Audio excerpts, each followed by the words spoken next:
Hello hello hello दोस्तों, क्या हालचाल क्या हालचाल क्या हालचाल। I hope you all are doing very very good. This is chartered accountant, company secretary, cost accountant and lawyer Debashish Goswami. And आज बच्चों मैं आपके साथ एक ऐसा टॉपिक डिस्कस करने वाला हूँ, मुझे पता है जिसका ऑडियंस बहुत कम है लेकिन बहुत नीड में है ऐसे किसी वीडियो के। आई नो कहीं ना कहीं ये एक ऐसा टॉपिक है जो बहुत कम लोग देखेंगे, लेकिन उनको मेरी हेल्प चाहिए तो मेरे को लगा कि ये वीडियो बनाना ज़रूरी है। अगर 5 बच्चे भी ऐसे हों जो वर्क कर रहे हैं फुल टाइम, या हो सकता है कॉलेज जा रहे हों, तो ऐसे लोग किस तरीके से एग्जीक्यूटिव की पढ़ाई करें ये बहुत ज़रूरी है। क्योंकि बहुत सारे लोग जो हैं बच्चों, वो लॉयर बन चुके हैं या वो कोई काम कर रहे हैं और काम करते करते पढ़ाई कर रहे हैं। कई घरों में फाइनेंशियल नीड होती है जिसकी वजह से काम करना ज़रूरी होता है। कई लोगों ने बहुत लेट शुरू किया होता है सीएस, इसके लिए वो लोग काम कर रहे होते हैं और साथ में पढ़ रहे होते हैं।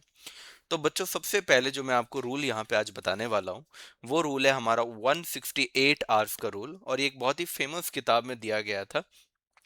ऑथर का नाम बड़ा कॉम्प्लिकेटेड है तो मैं ले नहीं पाता, बाकी आप गूगल करेंगे तो आपको मिल जाएगा 168 आवर रूल।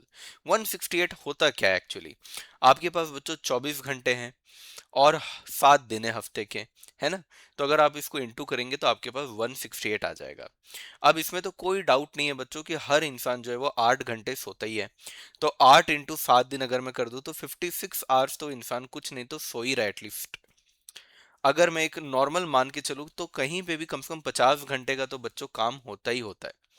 50 आवर्स तो हर कोई वर्क करता ही है वीक में। तो अगर मैं वर्क और स्लीप को अगर मैं निकाल दूं बच्चों, तो हमारे पास ज्यादा टाइम बचता ही नहीं है। 106 घंटे तो चले गए, तो बचा कितना? 62 आवर्स बचा बस। एम आई राइट एवरीवन? इस 62 आवर्स में आपको अपनी पढ़ाई भी करना है और आपको अपनी लाइफ में जो भी चल रहा है उन सब चीज़ों को भी करते रहना है, जैसे खाना है, उठना है, नहाना है, फैमिली को टाइम देना है, सब कुछ करना है। तो मैं आपसे ये रिक्वेस्ट करूंगा बच्चों कि हर रोज का अगर मैं 2 घंटा भी निकाल दूं तो 14 घंटा भी अगर आप अपनी लाइफ को देते हैं, बाकी कामों को देते हैं, तो आपके पास जो बचता है वो बचता है बच्चों अराउंड 48 आवर्स। आपको पूरी पढ़ाई 48 आवर्स में करनी है। तो सबसे पहला सवाल आपके मन में ये आना चाहिए कि क्या हम 6 महीने के अंदर अंदर क्या बोध ग्रुप दे सकते हैं? मेरी यकीन से बात मानिए बच्चों, मुझे ऐसा नहीं लगता कि आप बोध ग्रुप फिर अपियर कर पाएंगे इतना कम टाइम पढ़ के।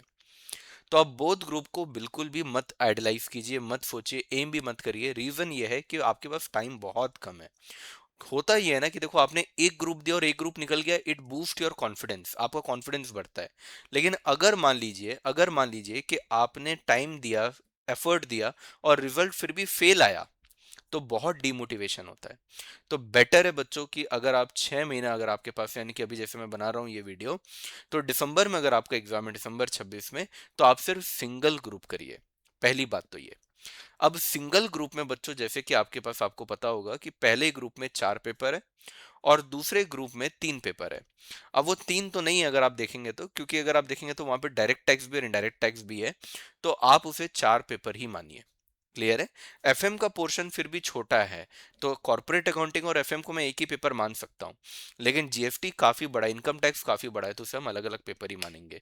तो मान के चलिए आपके पास दोनों ग्रुप में 4 4 पेपर है। अब आपको ये समझना है बच्चों कि आप, अगर आपके पास 48 आवर्स है, 48 आवर्स में अगर आपको स्टडी करना है, यहाँ पे मैंने गलती से वर्क लिख दिया। आपको अगर 48 आवर्स में बच्चों अगर स्टडी करना है और आपके पास 4 पेपर है, तो हर पेपर को कितना टाइम देना पड़ेगा? मिनिमम 12 घंटे। मिनिमम आपको 12 घंटा पर पेपर देना ही पड़ेगा, तभी आपका निकलेगा। भले आप ग्रुप 1 करें या आप बच्चों ग्रुप 2 करें। क्या ये बात क्लियर हो गई? अब इसको आप कैसे प्लान करेंगे, ध्यान से सुनिए। किसी भी एक दिन में बच्चों 2 पेपर से ज्यादा मत करिए। तो जैसे आपने कंपनी लॉ पढ़ा, तो कंपनी लॉ को बच्चों 2 आवर्स दे दीजिए। अगर आपने साथ में एसबीआई ले लिया तो एसबीआई को 2 आवर्स दे दीजिए। तो इस तरीके से बच्चों आपने दिन में करीब 4 घंटे की पढ़ाई कर ली। अब मान लीजिए जैसे कि 1 घंटा, सवा घंटे का मान लीजिए आपका क्लास हुआ, लेट से 1.5 घंटे का आपका क्लास हुआ, तो बाकी का 30 मिनट्स आप उसी क्लास के नोट्स बनाने या उसी क्लास के रिवीजन करने में आप टाइम दीजिए। क्या ये बात समझ में आ गई? तो आपका वो काम वहां पे खत्म हो गया। इसी तरीके से आपको एसबीआई में भी करना है। जब इस तरीके से आपका अराउंड 3 to 4 मंथ्स, चलिए मान लीजिए 4 मंथ्स, 4 मंथ्स आपके पूरी क्लासेस हो गई, आपके नोट्स बन गए, आपका रिवीजन हो गया। अब आप क्या करेंगे? एग्जाम को बचे हुए हैं 2 महीना। अब लास्ट के 2 मंथ्स में आप क्या करेंगे बच्चों, आप करेंगे बार बार मॉक टेस्ट पेपर, बार बार प्रीवियस ईयर पेपर, बार बार वन शॉट। ये सारी चीजें आप लास्ट के 2 मंथ्स में देखेंगे और आपके 6 महीने खत्म और एग्जाम आ गए और आप एग्जाम को बहुत आराम से निकाल लेंगे। तो एक दिन में बच्चों आपको कोशिश करनी है कि कंपनी लॉ 2 घंटा या तो एसबीआई 2 घंटा, इस तरीके से आपको मैनेज करना है। Got it everyone? क्योंकि आप समझिए आपके पास हफ्ते में कितने घंटे हैं बच्चों, 48 आवर्स। यानी एक दिन में मैक्सिमम टू मैक्सिमम आपके पास 7 घंटे ही हैं। उसमें से भी बच्चों मैं यहाँ पे आपको सिर्फ 4 घंटे पढ़ने बोल रहा हूँ, ज्यादा नहीं बोल रहा हूँ। बाकी का टाइम आपको जो करना है करिए।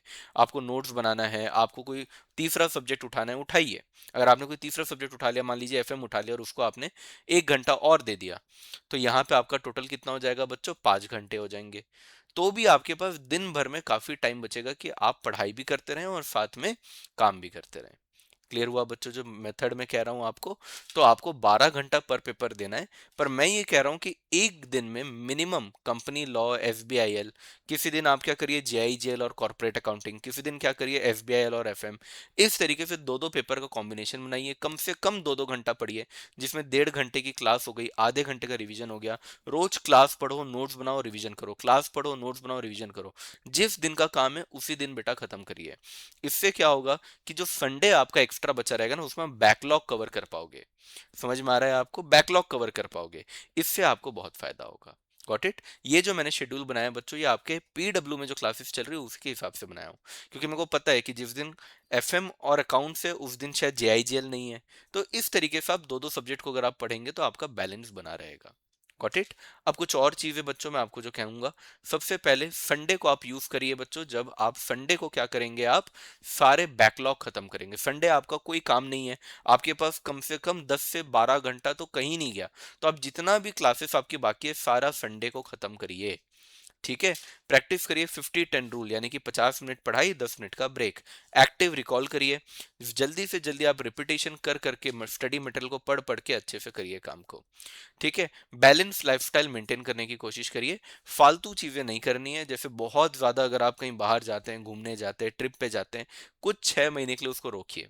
ठीक है? क्योंकि अभी पढ़ाई जरूरी है। एक बार एग्जाम पास कर गए फिर घूमते रहना, कोई इशू नहीं है। कोशिश कीजिए बच्चों अपने एम्प्लॉयर को भी कम्युनिकेट करें कि मेरा एग्जाम है तो मेरे को इससे ज़्यादा आप काम ना दें। और अगर कभी काम आने वाला है तो पहले से बता दें, ताकि आप कहीं ना कहीं रेडी रह सकें कि मेरा ये टाइम पे मेरा काम रहेगा तो मैं पढ़ाई नहीं कर पाऊंगा, तो पहले पढ़ाई कर लूँ या बाद में पढ़ाई कर लूँ। सपोर्टिव स्टडी ग्रुप आप बना के रख सकते हैं।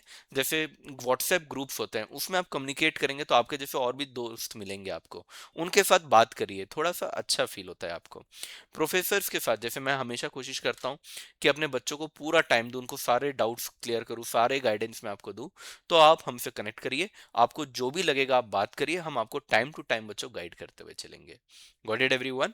तो अगर आपको ये अच्छा लगा तो कमेंट में लिख दीजिएगा डीजी कर दे इजी, और यहाँ पे मेरा वीडियो होता है बंद। थैंक यू सो मच बच्चों, आप लोगों ने मुझे यहाँ तक सुना। आई होप आपको ये चीज़ बहुत ज़्यादा काम आई होगी, और अगर आपको अच्छा लगा होगा तो डेफिनेटली कमेंट में मुझे लिख के बताइएगा। क्लियर है? Thank you so much.